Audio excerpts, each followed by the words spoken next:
Okay, hello.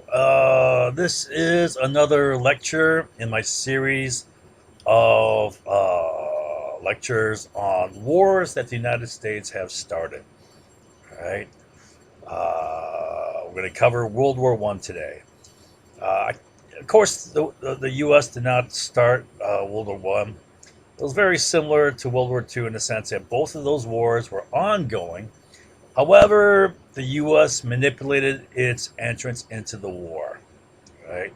I'll explain that today, and I'll introduce terms for the first time, which I I normally teach this early, but they're called detonators. I've taught you already dramatic events. That's the term that was used by the LBJ administration to get the United States into the Vietnam War.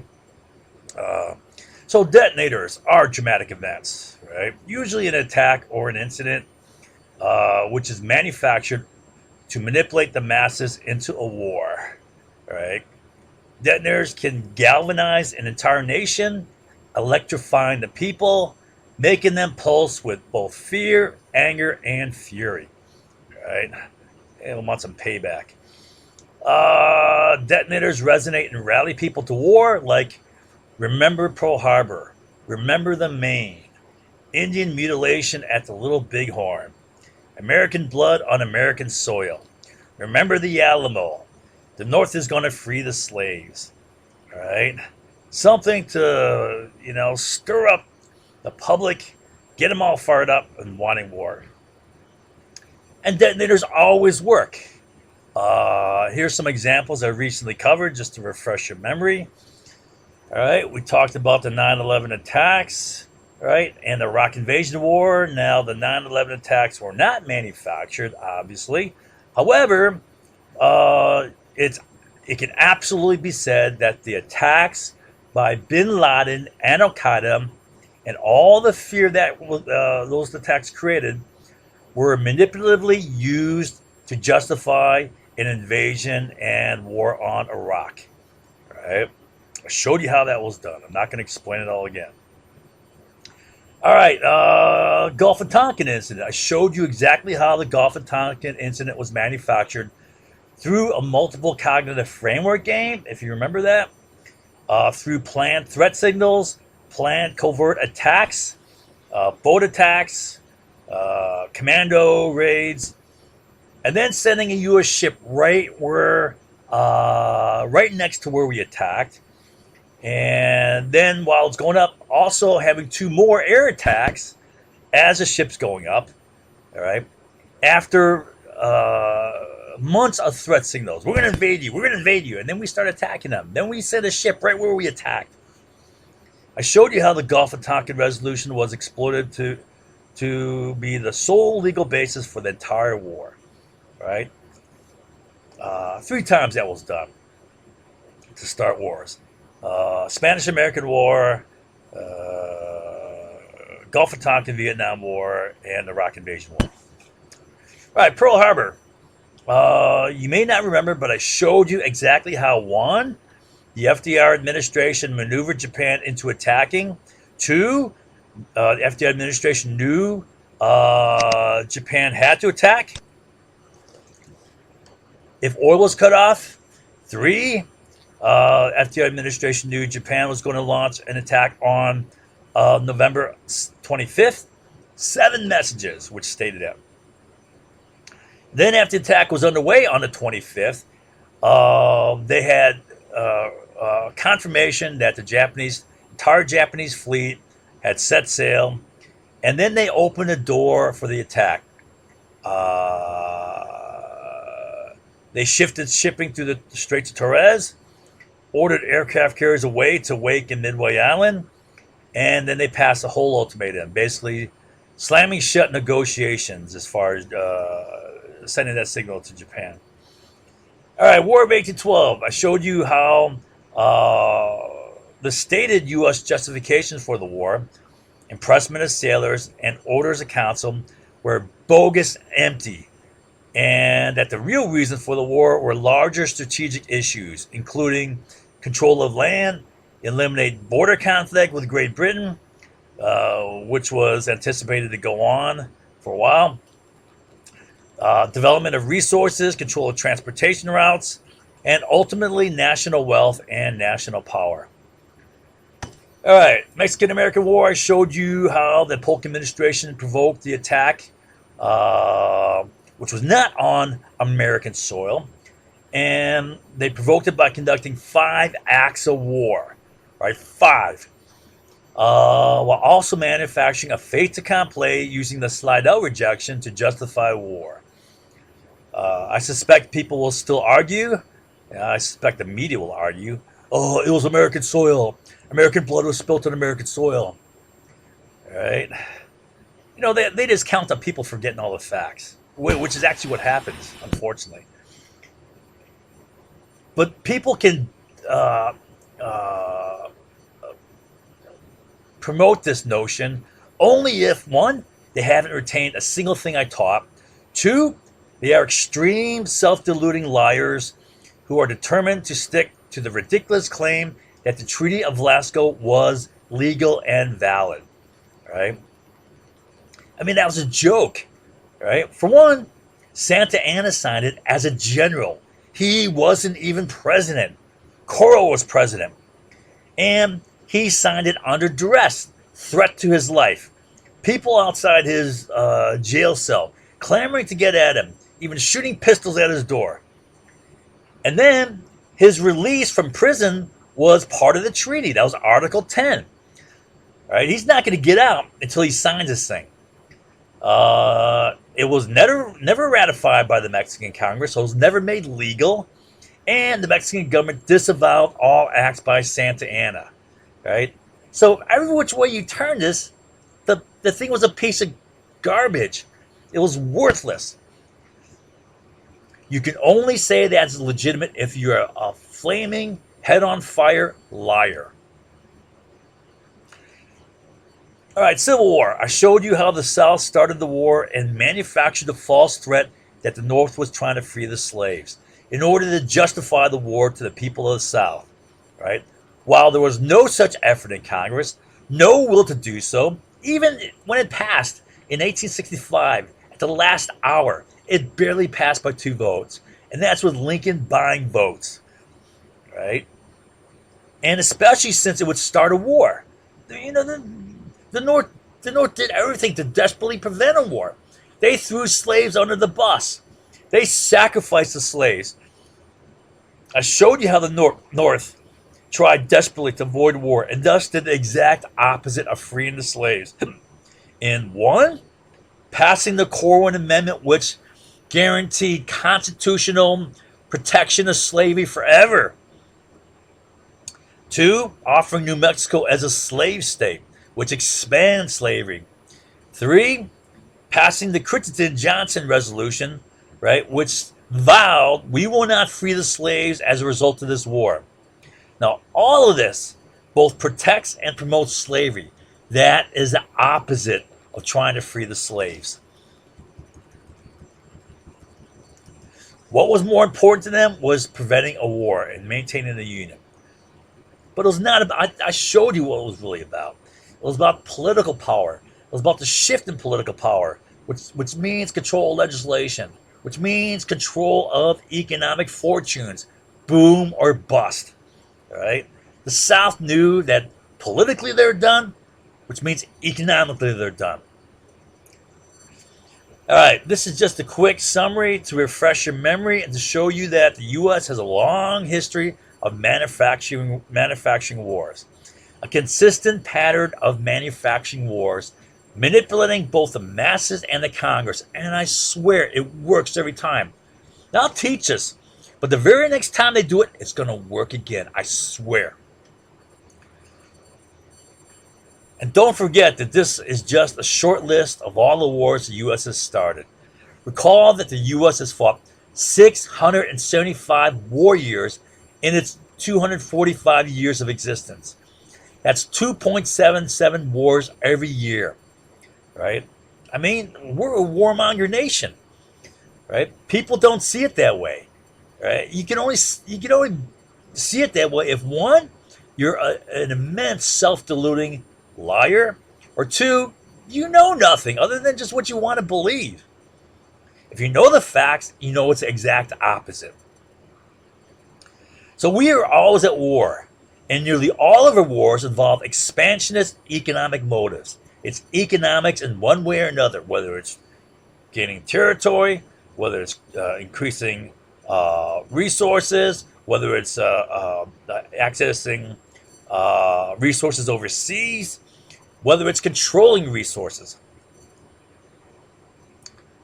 All right, I provide this short summary because I know people don't retain the facts and need to be reminded, but at the same time, I know that summaries like this run the risk of watering down all the facts.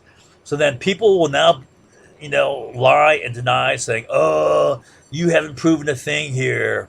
You haven't shown me anything." Well, I can't teach it all over again. It's impossible. I can't be teaching it all over and over and over. And I've done that.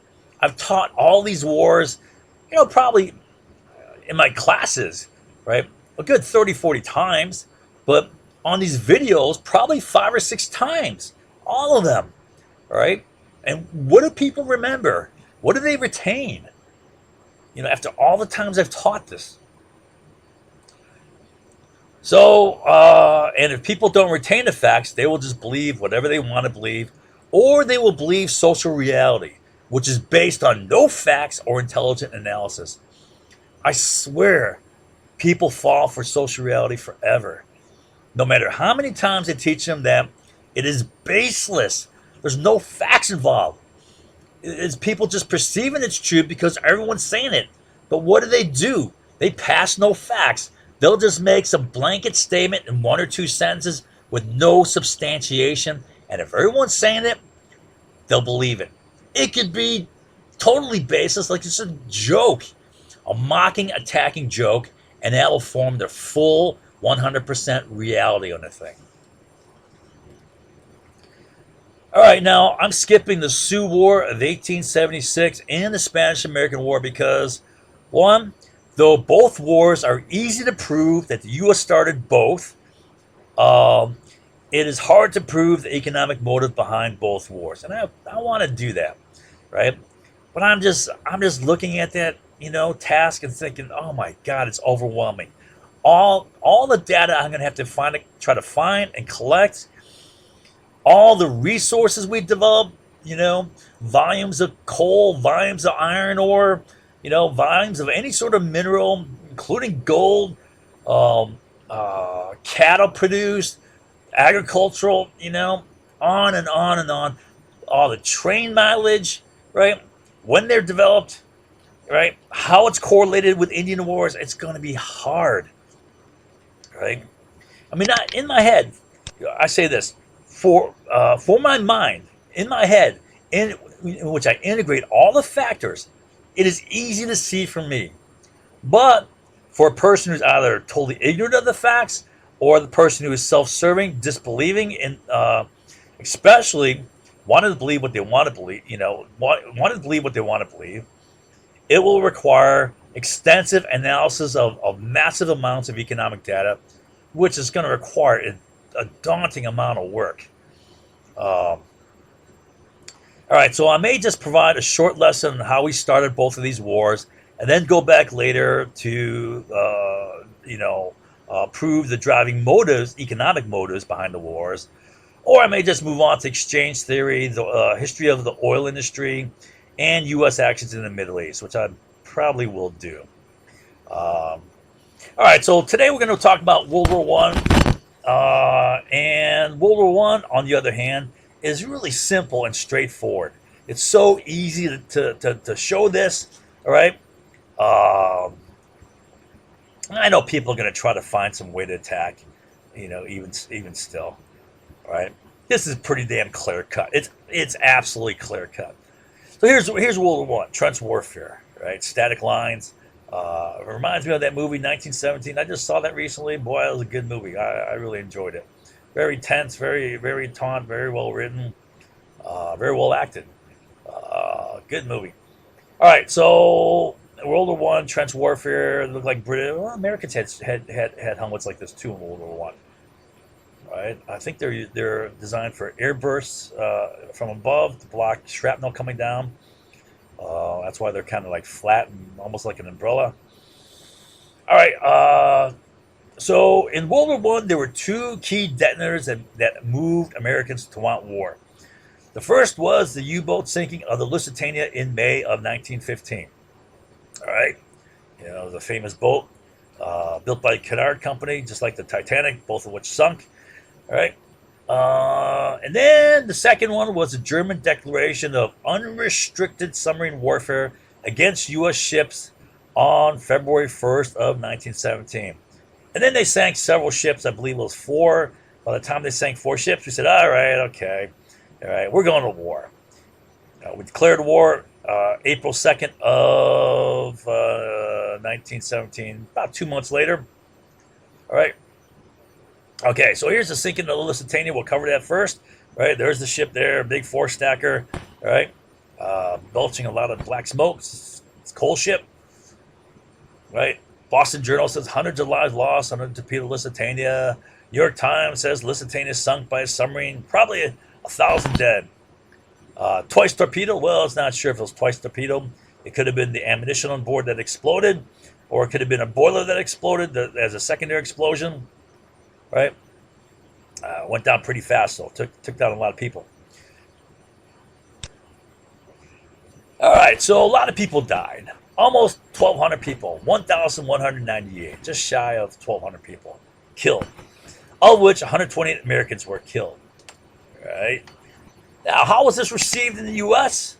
Right, so here we're going to look at U.S. public perspective versus the German perspective. Right?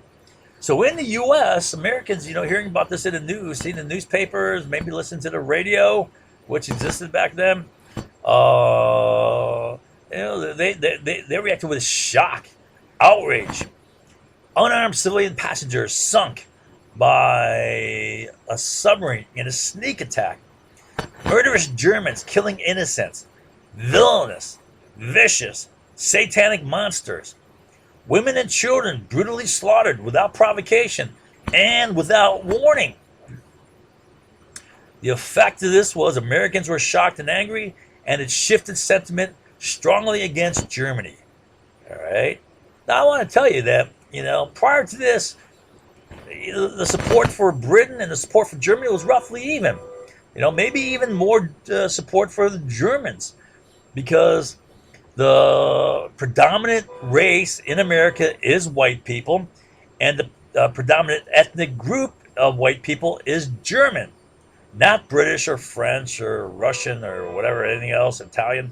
It is German. Most white people are German in our country, even today. All right. So that's American perspective, average person's perspective. From the German perspective, they saw it differently.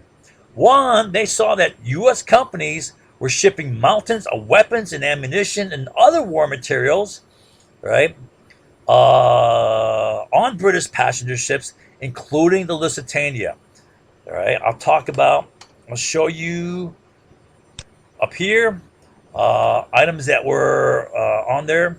Right, this list up here comes from the FDR Presidential Library, which has the original copy of the Lusitania Manifest, which was submitted to the New York Customs House and was held there until 1940, when it was delivered to FDR, and he hung on to it, put it in his library.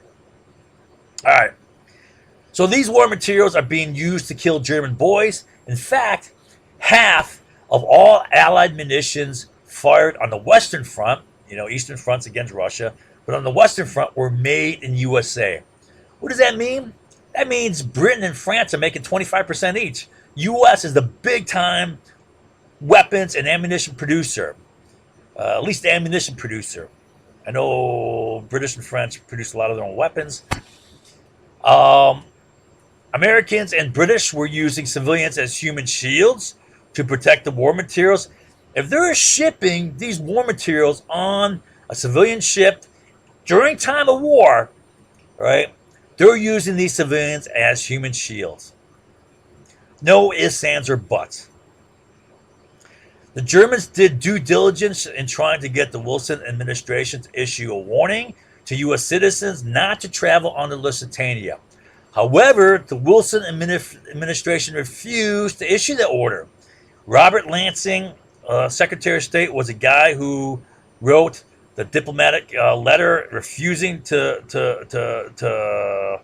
issue a warning to U.S. citizens. He responded to the Germans saying, we're not going to do it.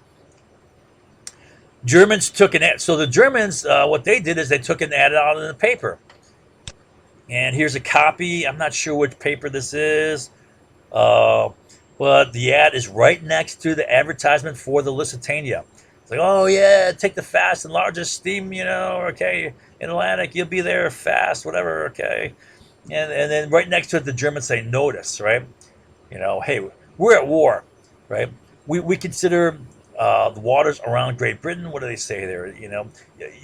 You go in a ship that heads over there, you're putting your own life at risk, is what they said, right? All right. So I say here Lansing bragged about it. Yeah, I read Lansing's memoirs.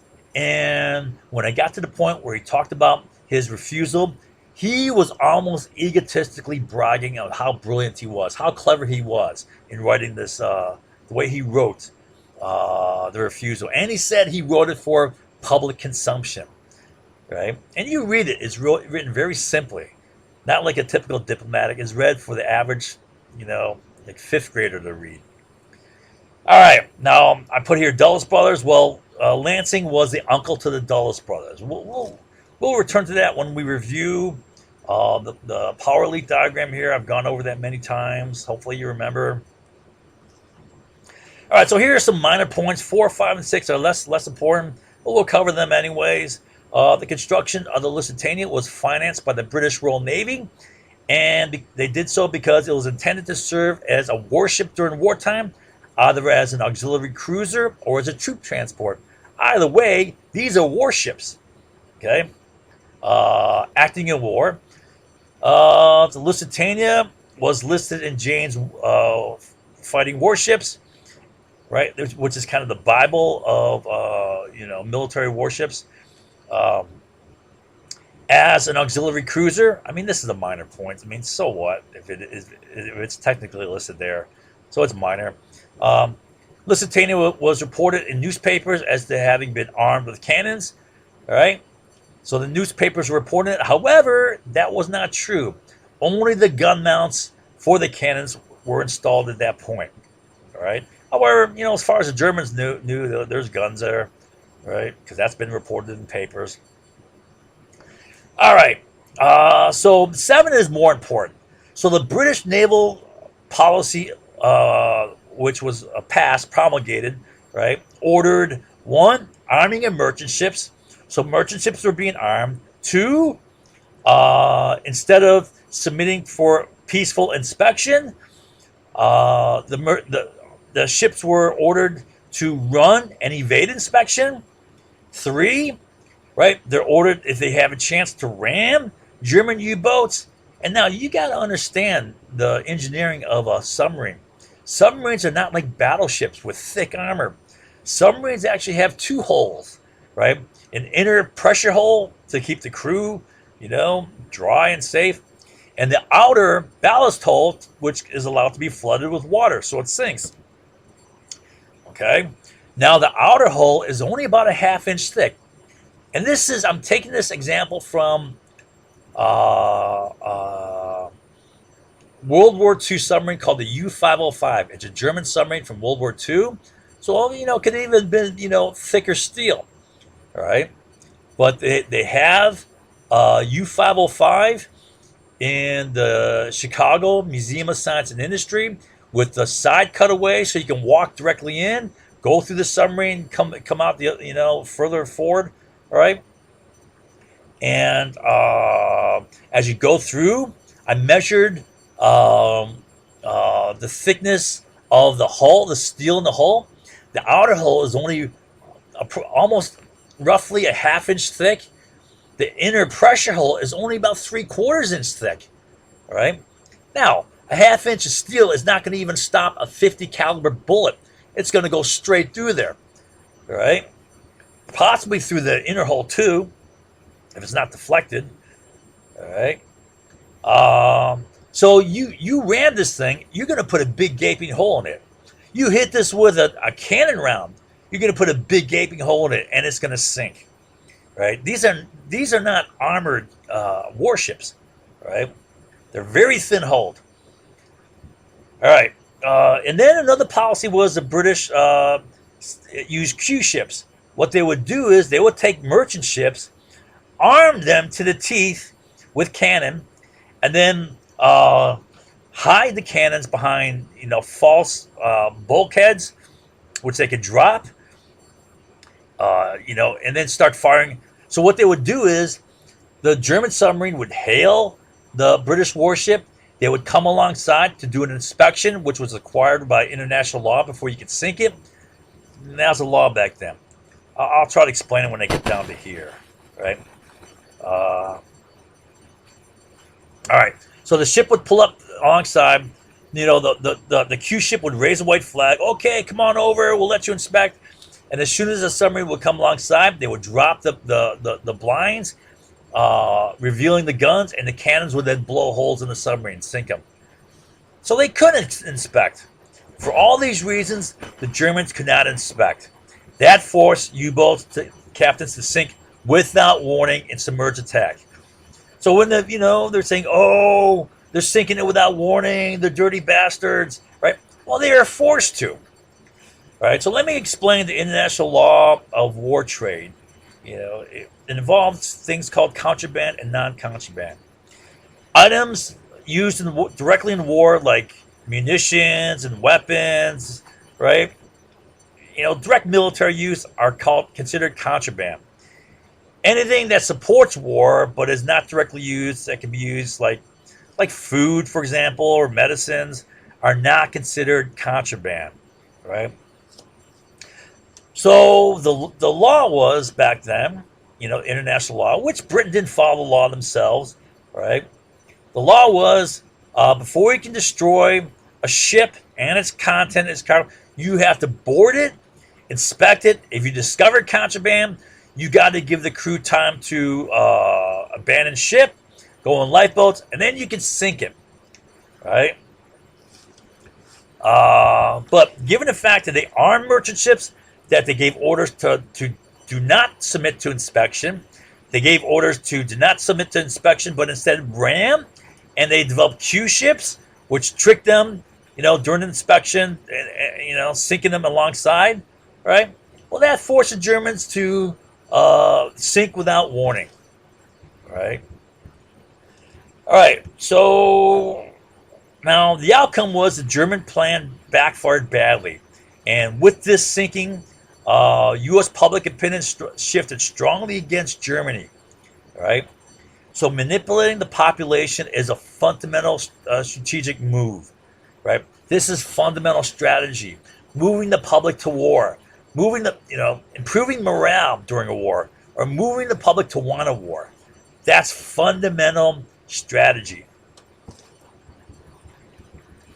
All right, so the second detonator was in February 1st of 1917. War's going on 3 years. All right, the Germans announced unrestricted submarine warfare. Here, the Chicago Daily News says Germans loose unrestricted submarine warfare. Loose is a term for fire or shoot. Germans use. Interesting. So here's a picture of a German submarine, accosting some ship here. Here's a U.S. ship being sunk. All right. So then this is Wilson breaks U.S. relations with Germany, and then tells Congress that he has no other course, asks for a declaration of war, and war was declared on April 2nd of 1917, right? So here's a summary of the U.S. policy. U.S. had a one-sided a weapons trade with Britain and France while claiming neutrality.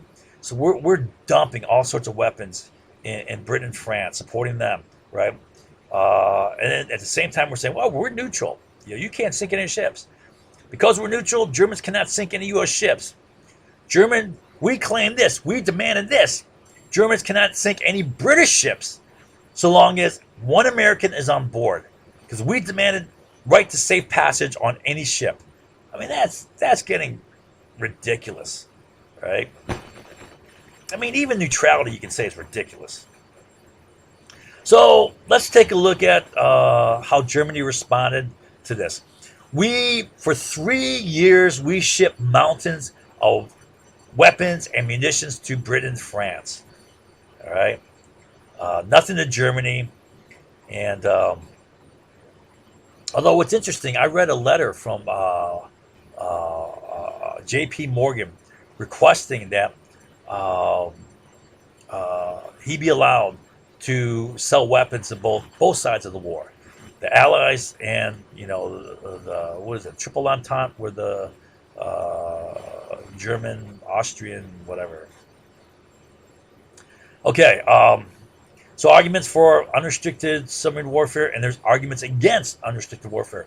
So this shows that the German decision to start sinking the American ships was not rash at all. It was carefully considered. All right, there's a lot of arguments for. There's a lot of arguments against. 10 arguments for, 8 arguments against. All right, and we'll see that the better reasoning was over here. All right, but a greater weight was over here. All right, so here's the first argument for why we should start. Well, I mean, why the Germans should start sinking U.S. ships. Okay, U.S. neutrality, bunny year neutrality, was a farce.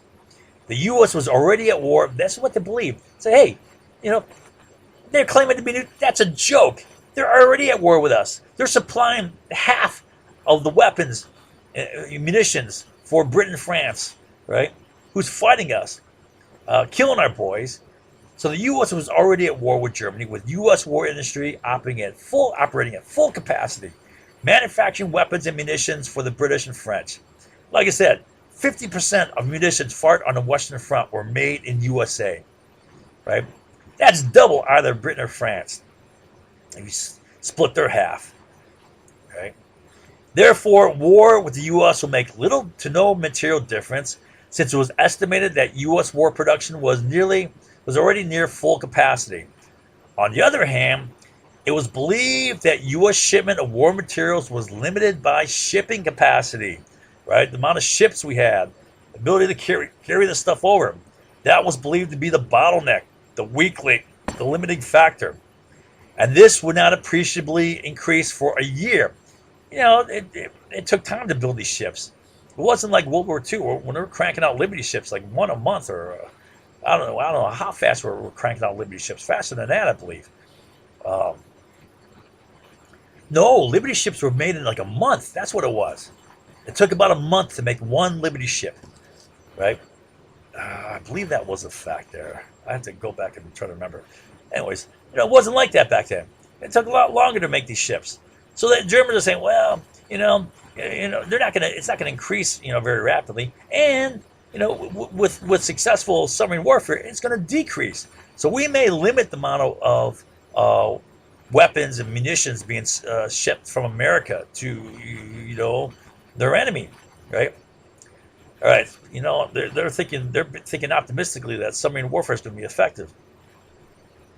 With the U.S. entry into the war, U.S. provision of war materials to British and French will actually diminish as they divert these materials to outfit their own armies.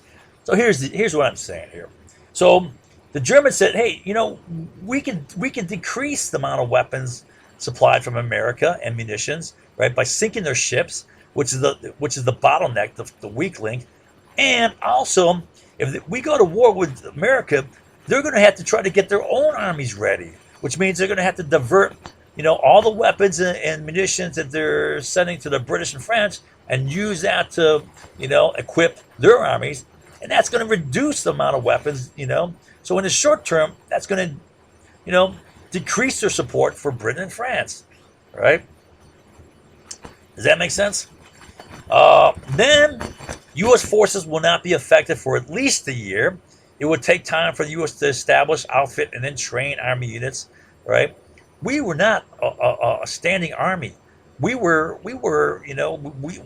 it down to like bare bones, nothing during peacetime. Right?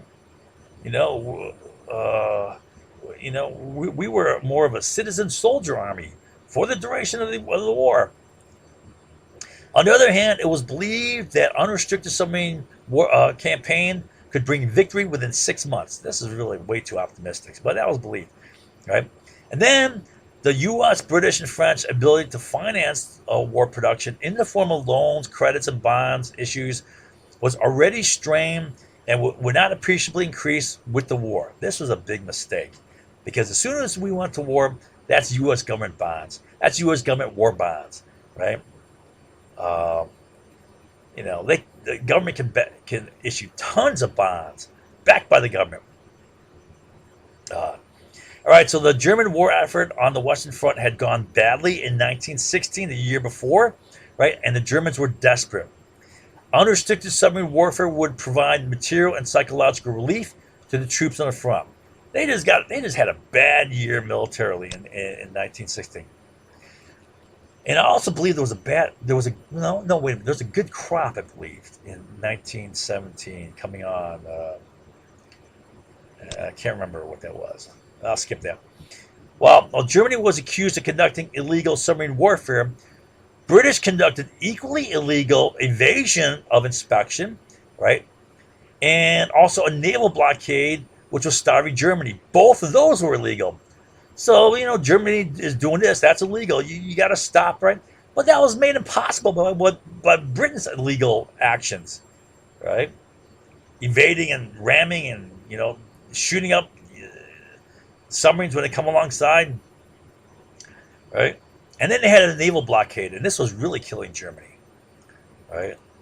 So England was seen as a key to Allied war effort, right?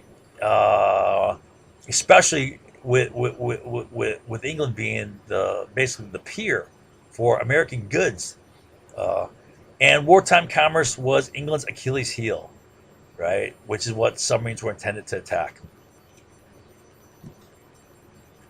All right, so here are the arguments against the U.S. entry into the war. With U.S. entry into war, the Allied war effort will receive a substantial boost in morale, greatly increasing their ability to sustain their war effort. Yeah. So the French and British are going to say, yeah, right, we can make it. We got the big economic engine on our side, the big industrial engine on our side.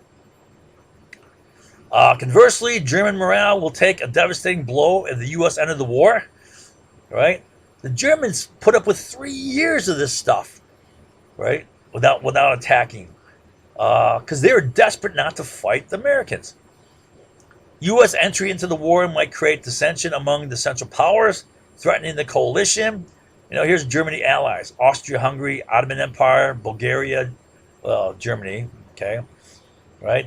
They may create dissension and fracture among these allies here. Other neutral nations like Scandinavian states, Switzerland, had indicated that they might declare war on the Central Powers, the Triple Entente, if the U.S. entered the war. The U.S. military forces will have a more immediate impact in less than a year. So here they said, they're not going to be ready for a year. Well, these guys said, no, no, no, no. Those forces are going to be over here and fighting us in less than a year. And that's what happened, right? They got some of these forces ready pretty quick. Rush them through boot camp fast, show them how to shoot, right? Get in a damn trench and go fight. All right. Quick victory through unrestricted submarine warfare was overly optimistic. These guys said 6 months. They're saying, no, man, right? You're just hoping 6 months. These guys said U.S. financing would greatly increase from federal war bond issues. Thus, war financing was no longer limited by devalued and risky British and French bonds. So, for the most part, the war production in the United States supporting the Allies for 3 years was through private financing of banks in the U.S., right? But they're financing it privately through British and French bonds or British and French IOUs. All right. Now that would complicate things because, well, I'll explain it later. Um, while U.S. forces may not be ready for at least a year, there will be an immediate spike in U.S. volunteers to British and French units. All right. All right. So here's a summary. There were two detonators, right? Uh, the Lusitania and German declaration of unrestricted submarine warfare on U.S. ships. Now, in both cases, was the USA culpable in both cases? Lars will attack, right? How are they going to attack? So, U.S. supply of war materials, right? One-sided trade. Um, the volume of munitions made in the U.S. massive amounts, 50% of all fired on the Western Front. Financing of the war. In fact, there was one bond issue before we went to war. There was one government bond issue, which is direct government support for the war. Right? That's not private bank financing. That's U.S. government financing for the war. One bond issue. Uh, there were munitions on the Lusitania. Right? I forgot what I said here before. My research. All right, I'm going to skip that. I can't remember what I wrote there. All right, so German requested warning. They intended to sink it. Must have had motive. Okay. All right. All right, so let's do a review of the scenario here. All right. I'll try to make it as simple as possible. So country A and country B are at war. Let's say this is Britain and France, and this is Germany, Austria, Hungary, whatever, Ottoman Empire, right? Um, Country C supplies half of all Country A's weapons. So half of everything they use is supplied by Country C, right? While claiming to be neutral. Hey, we're neutral. But you give massive support to A, right? Now, Country B doesn't see it that way. But Country B doesn't attack Country C because Country B doesn't want to go to war with Country C. That's going to just be a huge, big mess. Country C is, if it's the United States, is the biggest, most powerful industrial power in the world. All right? Who wants to go to war with that? Weapons are made through industry. All right? USA has the greatest capacity to pump out weapons. All right.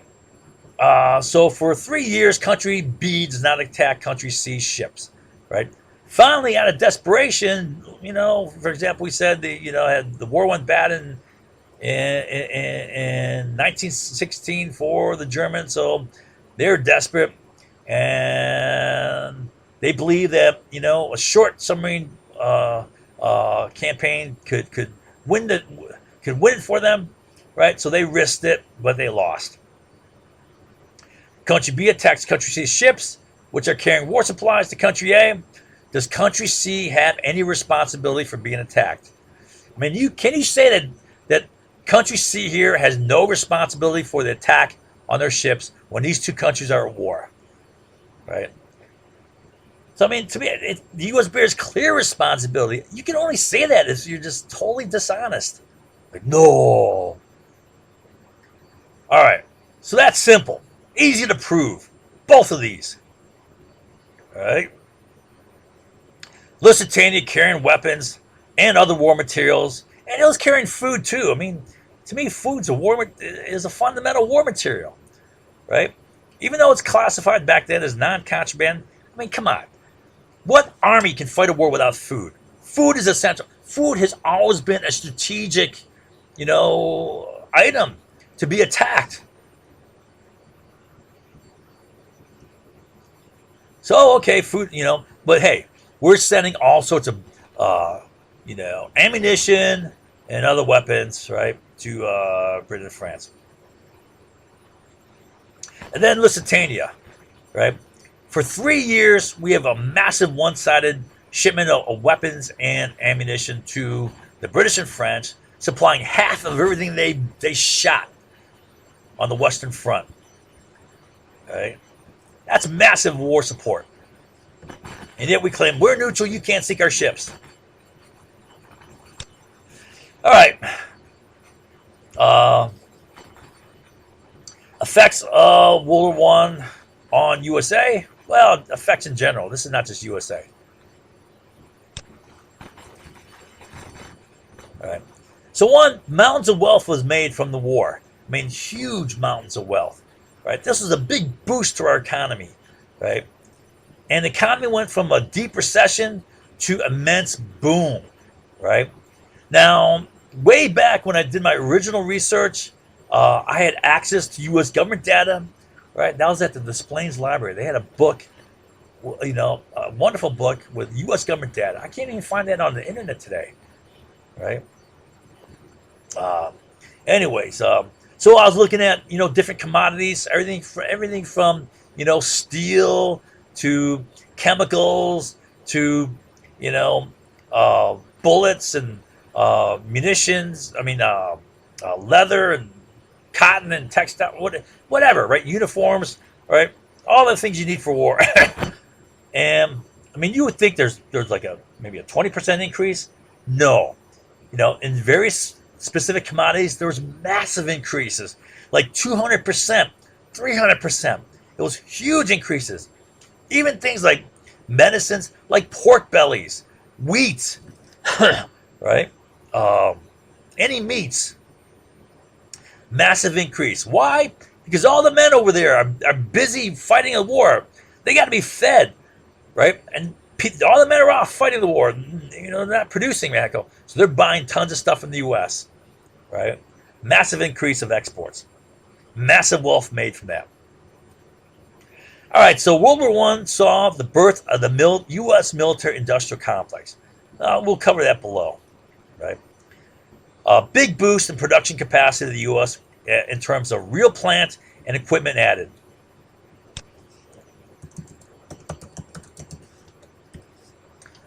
All right. U.S. flipped from a debtor nation to a major creditor nation. Now, the U.S. for a long time was a net debtor nation. All right. I mean, sure, we were exporting some capital, but the U.S. was developing quite a bit, right? Especially in the last quarter, last third, I guess, of the 19th century. Rapid Western expansion, rapid filling up of the continent, rapid developing of resources, rapid, construction of trains, right? 5 transcontinental trains developed between 1865 and 1893, right? Plus all the interlinking trains. I mean, trains wove throughout the entire area so that the land could be developed, so that resources could be produced, right? So that resources could be gotten into market. And that was the big growth sector of the U.S. Now, a lot of that was financed by foreign capital. Britain was a big financer. The Europeans in general were big financiers, right? Uh, so we were a debtor nation. But with World War One, we flipped it. We were a massive debtor. We flipped it to a massive creditor nation, right? People owed us. New York became the financial center of the world, right? Surpassing London. Following footsteps of European imperial nations, the U.S. became a major exporter of capital, especially in Latin America and also in the Caribbean too, right? Now it happened earlier, right? There's many examples. One example is the Panama Railroad between, Panama City on the east and then, wait a minute, Panama City, that's on the east, right? And then, well, the other side, basically paralleling where the Panama Canal is today, right? Uh, so they built that railroad in 1850. That was largely in response to they started designing it. They started designing it, I guess, in 1849, right? But they completed it by 1855. I think they started construction in 1850, right?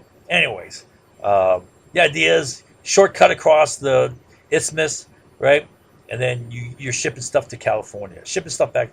Most of the gold, I mean, pretty much all the gold that was produced in California and during the gold rush, that made it back to the East Coast, went through the Panama Railroad.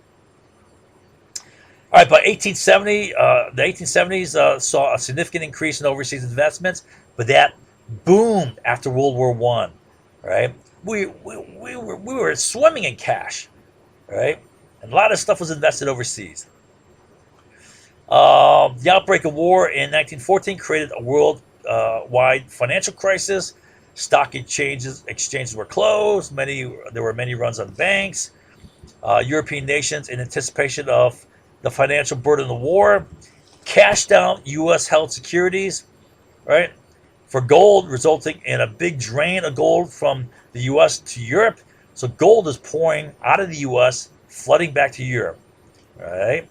But then what happened was the immense sale of U.S. weapons to the British and French picked up, and all that gold flowed straight back to the U.S., right? Immense war purchases from the USA by Britain and France reversed the flow of gold, resulting in big inflow of gold. And the U.S. Federal Reserve gold holdings swelled, right? We're swimming in gold. Then the U.S. Federal Reserve Bank emerged from the war as, quote, this is from the Federal Reserve Bank's historical site, a major player on the world stage after the war as it developed into a full-fledged central bank. Okay? So it helped to really build the Federal Reserve Bank.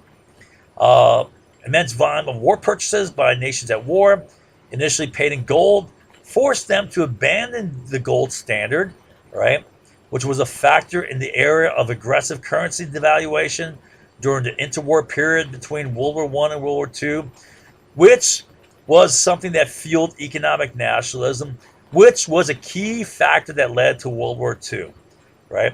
Moving countries back to war. Now, with Britain and France's huge military purchases from the U.S., their gold reserves were quickly depleted, and they resorted to financing war purchases with bond issues. They floated these big bond issues, right? And U.S. banks gobbled them up, right? Okay. So that's how they paid for it. They paid for it with debt, with IOUs, right? And that's what a bond is.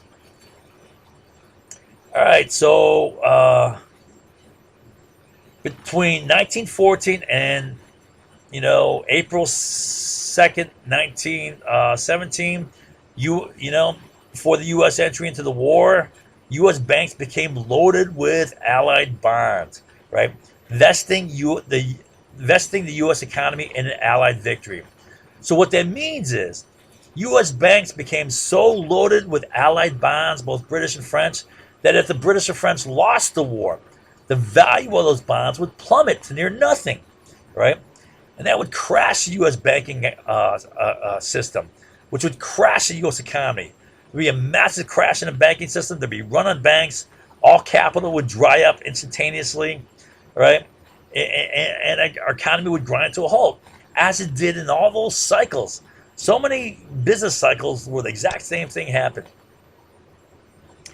The massive debt to the U.S. incurred by Britain and France led them to get Germany to pay, right? So all the munition sales, right? All the payments and debt that build up, right? Well, Germany and France, Britain and France were so loaded to their neck in debt. They said after the war, well, hell, we're not going to pay. We'll make Germany pay, right? We'll get them to pay through war reparations. So they forced Germany to pay war reparations, which played a big role in, one, the radical devaluation of the German mark. That was a huge part of it. People may deny it and say, oh, this is just an independent policy change. No! They had to pay for this damn reparations. And if you devalue money, what is that? Right? That's silent taxation. Right? That's stealing money out of the pockets of all the other Deutschmarks or Reichsmarks, whatever you call it, in Germany. Out of the pockets of the people, right? Two, devastating the German economy, right? This massive inflation devastated the German economy, right? Which created a lot of suffering and poverty, right? And this, among other things, including the other onerous elements of the Treaty of Versailles, led to the popular rise of Hitler, who then started World War II, right? So you can link this back to, Hitler back to the massive debt, right? Massive devaluation of the Deutschmark, causing rampant inflation, killing their economy, right? And the reason for this was debt to the U.S. from World War One. All right, so German, well, and then the Great Depression hit, which made things worse, right? But it was already set in motion in Germany. All right, so here's a summary of some German resentment. You got the Treaty of Versailles, which ended the war, right? Right. With this treaty, they lost a big chunk of their territory. All sorts of German territory lost key resource areas. They lost big coal areas. Germany doesn't have much resources, right? They lost big chunks of it. They lost the big coal areas in the east. Uh, Reparation payments. They were forced to pay these reparations. Germans blamed for this war. Germany wasn't the cause of the war. They all were. They were all as guilty for that war. It's not like World War II where Hitler started it. World War One is all damn nations were playing the same dirty game. We're playing the imperial game too. Um, territory occupation, right? This happened whenever they couldn't make payments or stopped making payments, right? Boom, France would occupy the Ruhr Valley or something like that. Key industrial area, right? Hyperinflation, right? Economic devastation. Then the Great Depression hits on top of it, making it even worse. But that hyperinflation occurred even before the Great Depression, right? Uh, Long before the Great Depression. Mutually destructive protectionism. Protectionism really picked up in the 30s. Aggressive currency devaluations was another thing. We talked about that earlier. That's all. All this is part of economic nationalism, right? Which leads countries to war. Formation of mutually antagonistic autarkic trading blocs. Autarkic means self-sufficient, right? If you're not trading, well, you got to go get it yourself. You get it yourself by forming these trading blocs, or you go conquer another country. And a lot of times these trading blocs are part of conquered countries. Look at Japan, right? They forced themselves upon everyone. Um, Now that's what was done, especially with Germany and Japan. Resource poor, right? If trade's cut off, right? How else are they going to get it? They got to go out and get it militarily, right? The whole idea that you break down trade is just a bad idea. Militarily, strategically, right? As far as national security, all right. So you have insufficient access to markets and resources, raw materials, right? Via peaceful trade. What does that do? Right? It says to them, hey, you go out and get it, right? If you look at Japan doesn't have enough food. Germany doesn't have enough food. Hitler complained about that in Mein Kampf. When did he write that? He wrote that in like 1923, right? Right? We don't have enough food. We got to go get it, right? We got to go take the Russian breadbasket. Ostpolitik, Lebensraum, go out east and take it from Russia. All the Ukrainian has good agriculture, and all around Ukraine on the north and east of it, Russia, that's good ag territory too. So go out and get it militarily, right? Populist appeal for a strong man. So in steps Hitler. Man, he's loved, right? Hitler's loved because why? He says, screw the, this war reparations. We're not paying this stuff. Screw it. Restricting us militarily. We're rebuilding our military. And they loved him, right? He said, we're not going to take it anymore. Right? And then he started taking back land, right? And they loved him even more. Right? All this stuff. And then he started taking more. Well, Sudeten land was one thing. But the other parts of Czechoslovakia was another thing. And then Poland, a lot of that was German territory, actually, prior to World War One. So, anyways, all right, so, yeah, I say here, example. In Mein Kampf, Hitler complained that Germany didn't produce enough food, and therefore must go out and take it, right? You can't get it by trade. Trade breaks down, right? Got to go get it by war. Great Depression and the Smoot-Hawley largely triggered the collapse of international trade in 1930, right? Well, Great Depression was 1929, Smoot-Hawley was 1930, and in 1930 saw a big breakdown in international trade. So nations retreated into protectionism and the formation of autarkic trading blocs. You know, little trading blocs self-sufficient. The key one was Great Britain. Great Britain had the biggest trading bloc, right? And what they did is they retreated to their old colonial empire, their Commonwealth. All right, they've had this for a long time. We were part of that for a while until our Revolutionary War of Independence, right? But they included Canada, New Zealand, Australia, where the hell else? I'm trying to think here. A lot of India. Where else? All the British colonies. Let me think. Where else? Hong Kong and all right, okay. Um, okay, Germany and Japan were also big autarkic trading blocs, right? Uh, Britain retreated into its old colonial Commonwealth system. Both Germany and Japan are resource poor countries. I mean, look at Germany. Germany has squat other than coal. It's got some agriculture, but not enough for itself. But it's got no iron ore. It's got no aluminum ore. It's got no oil. It's got coal, right? The only key resource Germany has is industrious people. Japan's the same way. It doesn't have enough food for itself, right? No oil. I think it's got some coal, right? Uh, Short on iron ore, short on everything. What do they got to do? You break down trade, right? If they're short on food, they're going to go out and get it. All right. I've read some economists' analysis, right? They analyzed protectionism in the 1930s in terms of economies of scales and production cost advantages, right? But I think access to resources is, you know, some of these authors didn't mention it, right? But you got to look at simple access to resources, right? That's a big part of your production costs. That's input costs. I mean, you're talking not just increasing input costs with limited access, you're talking about no access. What are you going to produce if you got nothing? All right? You got to go out and get it. All right? In addition to tariffs, protectionist methods include quotas. Right? So, tariffs are a way of protection. But, you have import quotas, import licenses, you can, right? Exchange controls, barter deals, right? Um, Exchange controls deals with the amount of currency left flowing in.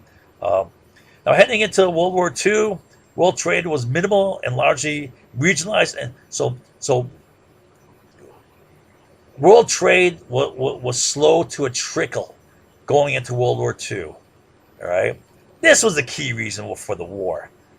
All right, I mean Hitler believed this crap already, but it only reinforced and proved Hitler right. Right? How smart is that? Hitler, I read Mein Kampf. The guy didn't seem that smart. He didn't really understand economics, right? And he dismissed economics. Oh, that's for weak-willed people. The idea that we're going to get everything we need through trade. No, he said we got to go out and take it, get our resources, right? And so what did these people do who threw up trade barriers? They just proved Hitler right. How smart was that? All right, so yeah, the breakdown. That's what I say here. The breakdown in international trade validated Hitler's Mein Kampf belief that economics and the acquisition of resources through trade were frivolous notions of weak-willed men. Right? I mean, that's how he saw things, and that all that they needed must be taken by force by men with superior moral constitution. I mean, that's like a Nietzschean term, right? That's that Nietzschean bullshit, right? Right?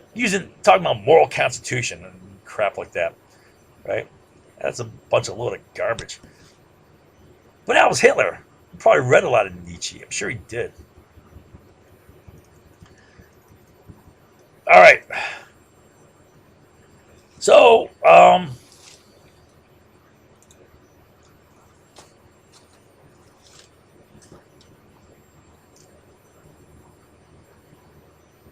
All right, so I want to talk about now a review. I've taught this many times. A review of U.S. power elite and the military-industrial complex. We talked about it earlier.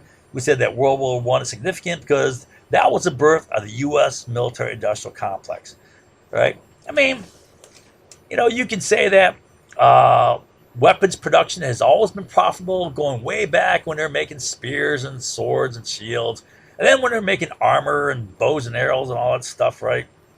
Lances, pikes, and then cannons, whatever. It was always profitable, but it really became profitable once you industrialize it, once you have machine manufacturing.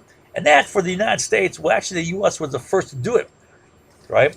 Weapons, industrial application of mass production um, started in the United States in the 1830s through the establishment of what was called the American system. It was in order to get interchangeability of parts, to have standardized machining, standardized parts, so you don't have to replace the whole rifle. It's not custom handmade each one, right? You just if a part breaks, you don't get rid of the rifle, get a new one. You just replace the part, right? It's cheaper. All right, and that drove machine manufacturing of weapons, and that really took off in the Civil War. But you know, went through all the Indian Wars, and then we went through the Spanish-American War. Uh, but even still, went through the Boer War after that too, a little bit. It was a small intervention in China, but even then, big time industrial manufacturing of weapons and munitions didn't occur until World War One. All right, and mountains of wealth were made during World War One. People got fabulous fortunes were made. Right. So I'm going to talk about the power elite today. Right. Give you an introduction to this. It's just a simple, you know, overview diagram. Right. I say here, I expect simple-minded people to shout, "Oh, conspiracy theory, conspiracy theory!" And I say here, if you ask these people to define conspiracy theory, right, they're not going to be able to define it in 5 words. Like, oh, it's when, right? But this determines the whole thinking. No facts, no intelligent analysis, a simple thing they can't even define in words, a notion that's vague and nebulous in their brain, right? Determines all their thoughts. It's amazing. So I say rubbish. The power elite is a group. How you know how impossible is that people can form a group? Can you form the Boy Scouts? Can you form the Brownies and Girl Scouts? Can you sell Girl Scout cookies? Right? Can you form a church? I mean, come on. It's a group. Groups are basic topics in sociological analysis, simple, fundamental topics, right? For analysis in sociology. There's nothing esoteric about them. Groups exist, right? People form groups for many reasons. You know, um, there's all sorts of types of groups. You find all sorts of groups on the internet. Everyone can think of various groups on the internet, right? Even small groups, friends, right? Now, groups are formed for many reasons, one of which is to increase power in numbers, right? For example, that's why each of the following groups exists, right? That's why political parties exist. You concentrate within a party, otherwise you have no power by yourself. That's why you have a Republican Democratic Party in our country. Labor unions, right? Uh, uh, uh, Collective bargaining, right? Power in the masses. Alliances, right? Treaties, gangs, trade organizations, trusts, cartels. The trusts that were formed in the 1900s in America, right? Cartels like OPECs, right? You go on. I go all day with different types of groups, right? Groups exist, right? What's so crazy impossible about a group, right? So the power elite is just another group, though a group that acquires a lot of power through their wealth and through acquisition of key positions in government. We'll take a look right here. What type of positions they this is just a small sample. Remember, I showed you a larger, more extensive analysis of the power elite and bonesmen, all right? This is just a small snapshot, right? So we were talking about, okay, power leap. These guys are friends from childhood, right? They grow up together. They intermarry between families. I showed you all the family connections.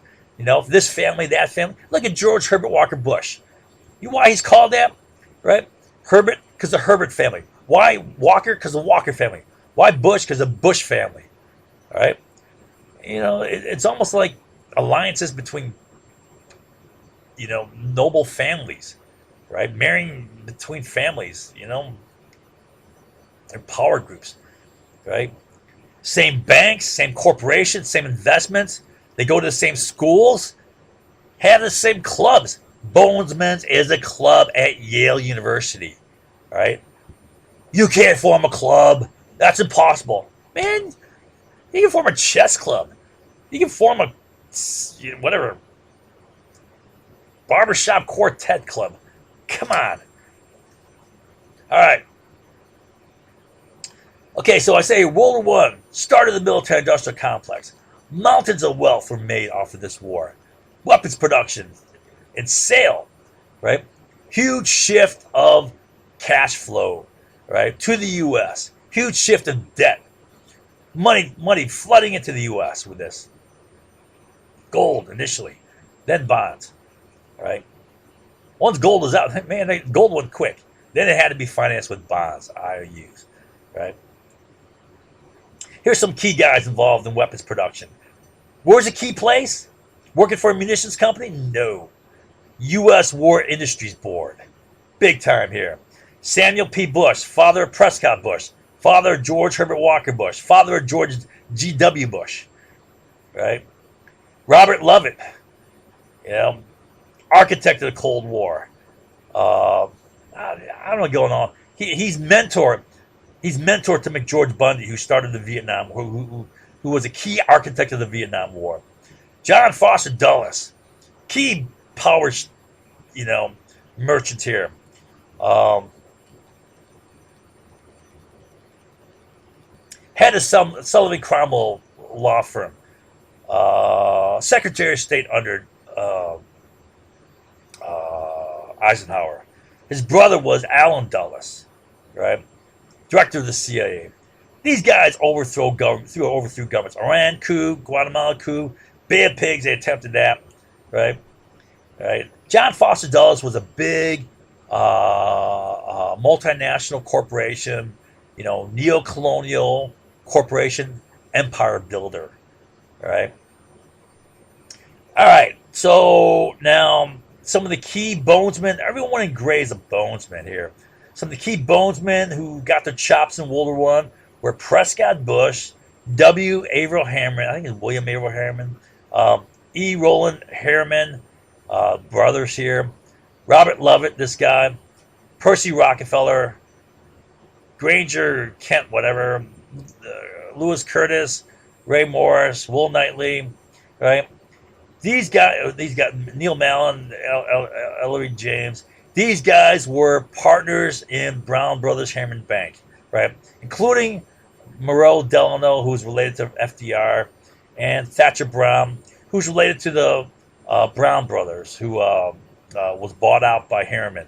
So Brown Brothers Bank merged with Harriman's William A. Harriman Bank to form Brown Brothers Harriman. Powerful bank. These guys are all partners. What did they do? How about finance Hitler and the Nazi Party and help build the Nazi war machine, right? Starting in the 1930s, but going up to 1942, November 1942, after we went to war with Germany. When did we go to war with Germany? Right after Pearl Harbor, December of 1941. All right. Bush and Harriman, Harriman's including Harriman Bank, Bush's Union Banking Corporation, right? Nazi banks. So Bush Harriman corporations, including banks, steel firms, mining companies, continued their German operations until FDR shut them down in November 1942. Now FDR is related to these power guys. He's a Delano, right? Delanos were powerful, always involved in government. One was a Secretary of Interior, I know. during the Indian Wars. Uh, Anyways, FDR, to show how connected people are, FDR is related either directly or through marriage to 12 U.S. presidents. All right, 12 presidents. Look it up, FDR. Right now, FDR is my favorite president because I may find out something later on, but from what I know of him, I believe that he was a decent man. Came from the power elite, but he had noblesse oblige, truly.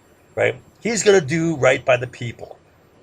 Okay, that's what I believe about FDR. He's my favorite president. Right, smart as hell. I think he was a decent guy.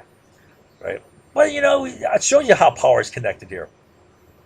And these guys do dirty crap. Well, we're going to fight these guys. They're building them up, right? The power people in our country are building up our future enemy.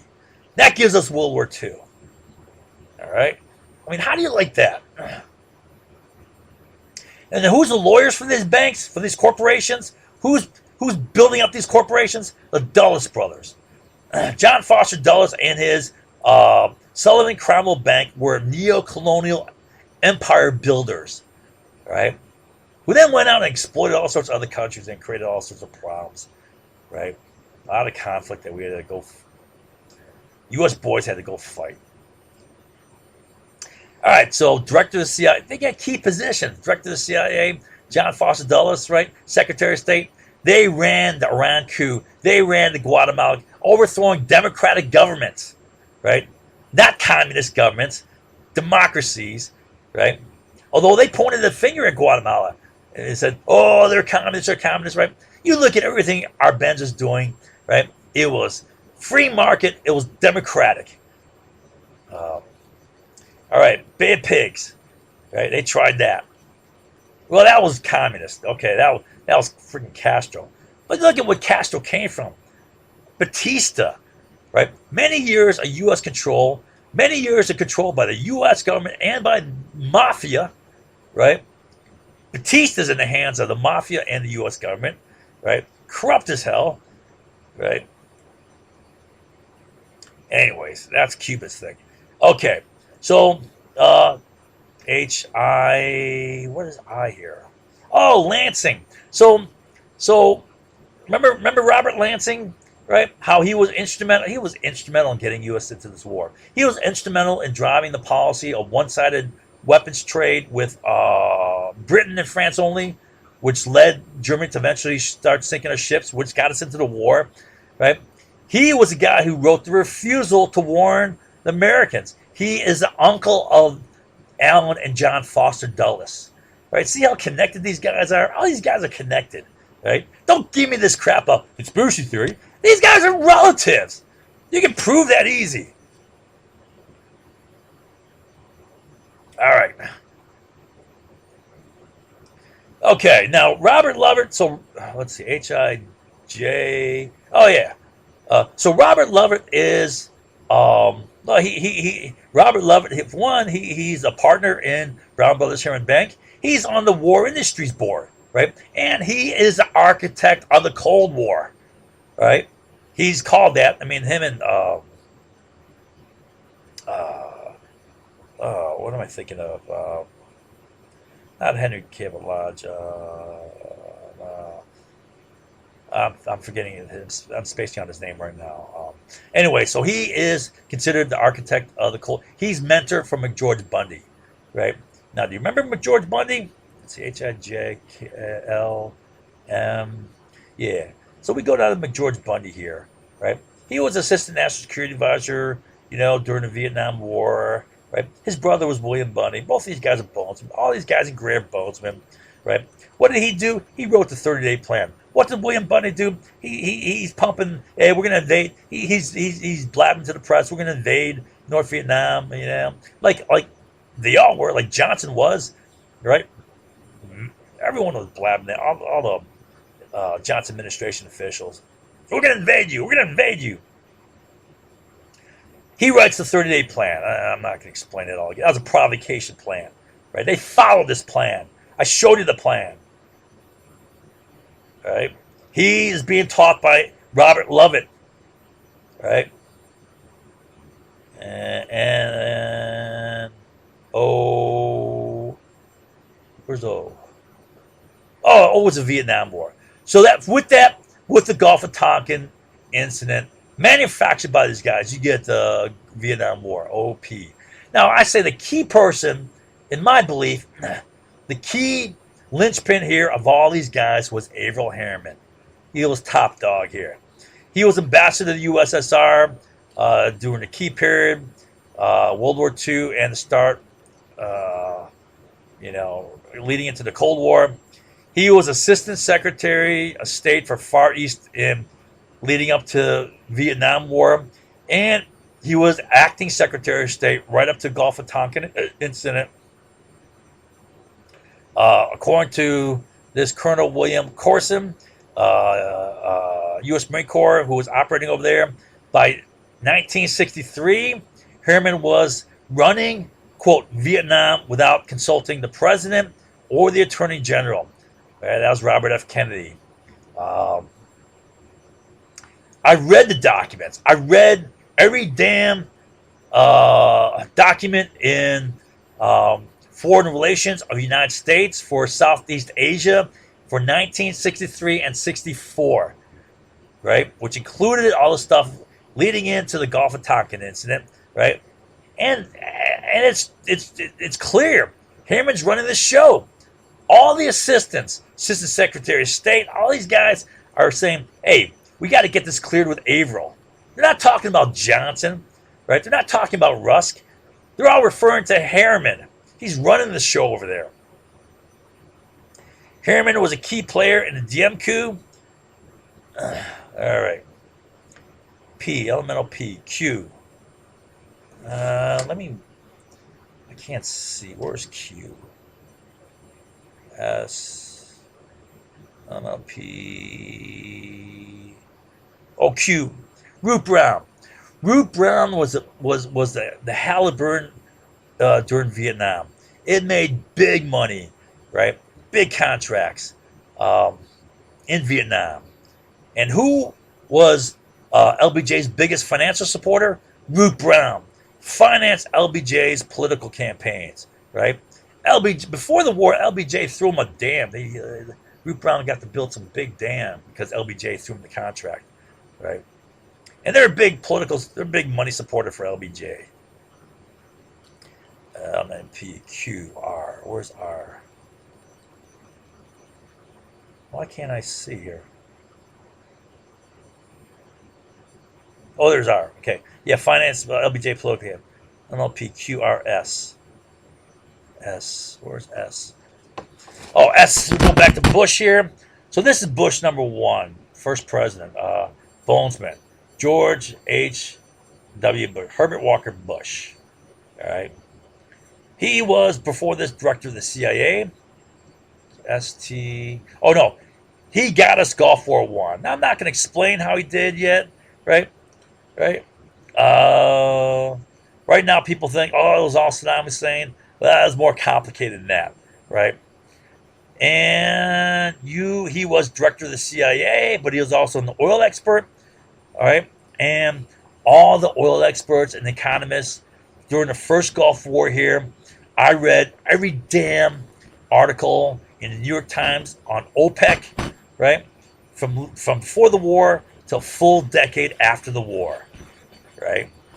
To track what was going on. And before the ground war, right? All the experts. There was multiple articles in the New York Times by oil experts and by economists, and they're all saying, hey, this is going to kill OPEC. OPEC's going to be flat on its back, right? They're going to lose control over oil price. It's going to give the U.S. power and influence over OPEC, and sure enough, it did, right? Right? It divided and conquered OPEC, right? It created huge debt in Saudi Arabia and Kuwait, right? Which debt is leverage, and it restricted their ability to cut back oil production, right? Which prevented their ability to control overall OPEC production volume. So they lost control of price, and in fragmenting OPEC, it became every man for themselves, and they started overproducing. driving price down, which forced them to overproduce more, right? And oil prices plummeted in the 1990s. All right, getting down to $6 a barrel. That was a spot price in 1995. Uh, dirt cheap, right? That's almost like 1960s price, 1970s price. Uh, okay. All right. So where am I here? So golf for ST gives us he gives us golf for one TU uh, V. Where's V? Where's V? Why can't I see V? Oh, V. Oh, yeah. Okay, so V's down here. Bush gets the Saudis to pay 36 billion of U.S. war costs, right? Plus, the Saudis pay for their own war costs. Plus, the Saudi makes big purchases of weapons, both U.S. and British weapons, after the war. So now they're loaded in debt. Debt is leverage. Debt is a weapon. All right? Debt, leverage. It busted OPEC. All right? S T U where am I here? Where's U V W? Oh, W. Oh, yeah, Halliburton. All right. So the big beneficiary, like Ruth Brown was a big beneficiary of Vietnam War. Halliburton, big beneficiary of Gulf War. All right, formed out of Ruth Brown. Okay, and this is out of order because Dick Cheney became so during the first Gulf War. Dick Cheney was Secretary of Defense. Right, he's throwing out big fat contracts to who? Halliburton. Right, and then after the war, he's made CEO Halliburton. Right, what a deal. Right, gets Halliburton rich, big fat no bid contracts, huge. Right, fat corrupt contracts. Then he's CEO. As CEO, what does Cheney do? He orchestrates the purchase of Halliburton by Dresser Industries. All right. Who was the director of Dresser Industries? Prescott Bush. All right. Father of George W. Bush. George W. Bush worked for Dresser Industries. Right. Who was CEO of Dresser Industries? Neil Mallon, another bonesman. Right. It's a buddy club. It's a power club. It's a money club. All right. So they own Halliburton. Right. They're making big bucks off this. Right. And then who owns Dresser Industries? Brown Brothers Harriman Bank. Who are partners with that? All the bonesmen. All right. This is not hard. Come on. This is public information. All right. Okay. They have this stuff on their websites. All right. So let's see. What are I going to here? Oh yeah, Brown Brothers Harriman, the largest private investment bank in the U.S. Okay. X Y Z. Oh, that's Cheney. That's Cheney. Is that Cheney? X. No, where's Z? What have I gone to here? I can't see. I guess that's Cheney. Is that a Z or an X? Where's X? W. Oh, X is there. Oh, dresser. Yeah, I guess I went through everything. Okay. All right. So here. So now, the key thing about the first Gulf War is this led directly to the 9/11 War on Terror. I studied the writings and speeches of Bin Laden. All right. I read a book by a guy named Lawrence. I forget his first name. Right. He wrote a book, which is actually he didn't write it. He just translated Bin Laden. It was a collection of all his damn speeches, all his damn writings. All right. And like Hitler, he's a simple guy. right? How did this guy become such an influential figure? Simple-minded guy here, right? But he's spouting the same damn crap, like 5, 6 reasons over and over again why he's pissed off at the U.S. And each of those reasons stem from the Gulf War. The chief of those, well, one was, hey, they're they're stealing our oil. They're they're causing all this conflict in the Middle East for oil, right? Uh, they have troops permanently stationed there for what? For oil in the Holy Land, right? And for oil. And then another thing was, as another result of, there's other things, but I'll just mention this one. Another thing that happened as a result of the first Gulf War was there was a demand that there was a United Nations sanction on Iraqi oil sales. You can't sell any oil until you prove you have no WMD. So we had WMD inspectors in Iraq between 1991 and 1998, and according to Scott Ritter, we're playing all sorts of dirty games, right, with those inspections. Scott Ritter said that he wasn't being helped by the CIA; he's being obstructed. They're sabotaging his missions, his operations, right? U-2 flights, radio transmission intercepts, right? They're screwing him. And he's saying they're playing dirty games. They're playing fait accompli games to get bombing attacks, right? They're playing fait accompli games to try to get coups. What else were they doing? They're trying to use the inspections to get assassination attempts on Saddam. All of this is going to threaten the credibility of the inspection. All of this risks getting them kicked out. And at the same time, right, the Iraqi kids are starving. And the United Nations, what's that? Grain and Agriculture Organization? No, GAO. Is it Grain and Agriculture Organization? Right, part of the United Nations estimated that 567,000 Iraqi children died by 1995. That's only 4 years into the right. I don't know how many more died, but 4 years into the sanctions, over 500,000 of these kids died, right? And then Bin Laden gets that number. He rounds it up to 600. That's what he said in his damn book, right? 600,000 kids. So he rounded it up. He exaggerated a little bit, right? But he's actually close, right?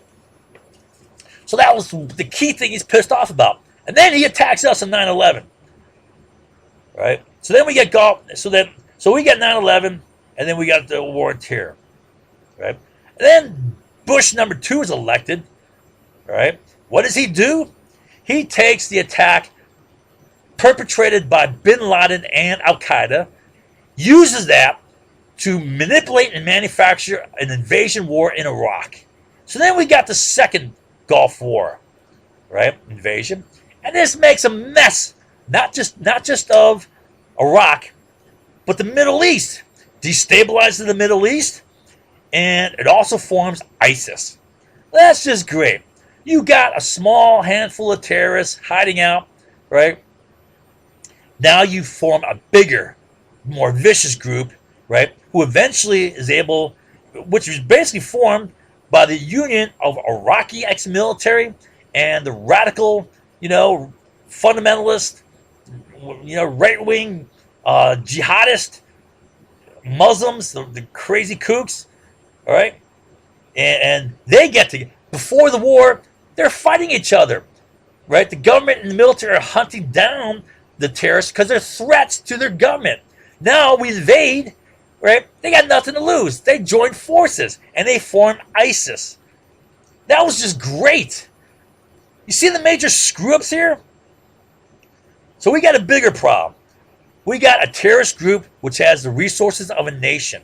They had oil. They had population, right? I wrote a strategy to defeat these guys. All right. EF. Did I cover everything here? Oh, now you got KBR involved in. So the first Gulf War was the first war, which was the big log cap war, right? Logistics, civilian augmentation program. Ideas, all the stuff that was provided by the military itself, like the Military Supply Corps, Army Corps of Engineers, right? All that stuff's being done by private corporations for big, fat, no bid contracts. And they're performing like crap, charging way more than if the military did it for itself, but it's privatized, right? There's no competition. That's totally un-American, and it's about big fat profits at the expense of the U.S. at the expense of U.S. soldiers fighting, diminishing their support. All right. Now, the second Gulf War was the first big private military security contractor war, right? Where you have all these mercenaries. Half of all the personnel, over half of all the personnel in Iraq were civilians, right? Private contractors, all right? And then after the 2010 military pullout, it was all private contractor military, except for small, amounts of military still there. All right. So what do these guys have in common? Right? Bonesmen. War. All these guys start wars. Look at all these wars. These are 20th century wars, including World War II. These guys played a role in starting. Right? Big profiting off of World War One. Right? Gulf War One. War on Terror. Right? Gulf War Two. Banking. Big money. Biggest private bank in the world. Military industry. Oil. And these neocons. Neocons are the henchmen. Right? So that's what World War One was significant in that sense. Right? I want to give you guys a full picture of how things lead together. All right. So just to review here, we talked about World War One in terms of detonators and dramatic events, right? Detonators are dramatic events. Remember, that's a term that the LBJ administration used. We need to get a dramatic event. As soon as we get a dramatic event, we'll go straight for a resolution. As soon as we get a dramatic event, Johnson's popularity is going to explode because there's going to be a rally around the president. I mean, they knew all this stuff, and it all happened, right? All right. So I gave you examples of detonators, a whole bunch of them. I'm not going to go through them all again, right? I showed you how, man, we fight so many wars in addition to these, right? That the whole idea that the U.S. is a peace-loving nation, well, that's fairy tale. We're constantly fighting wars, right? Throughout our history.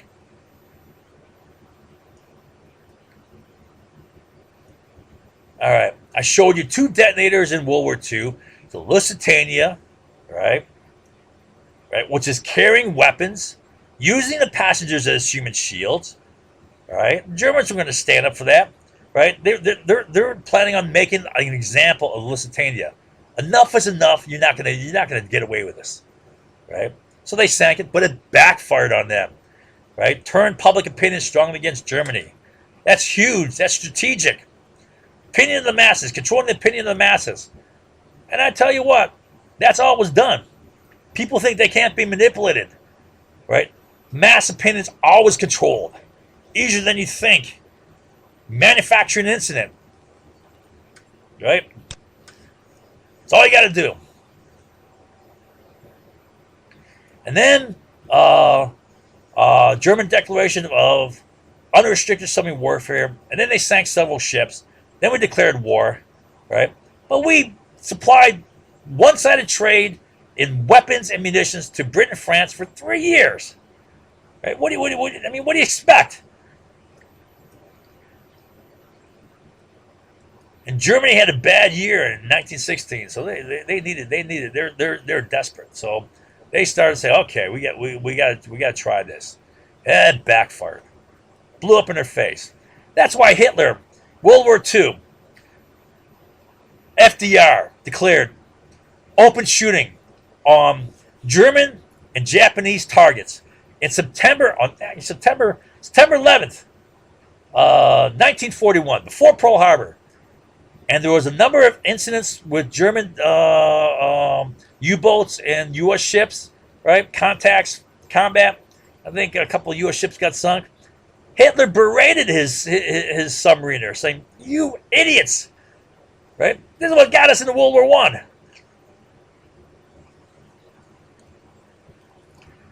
All right. So, and then I finished up with Bonesman. Right? Oh, I talked about how World War One led to World War Two. It was just a setup for. It's easy to say that World War Two was a continuation of the unfinished business of World War One. Right? Part of that was big war debt to the United States. All the money we made off it, right? Linked directly to reparations payments from Germany. All right.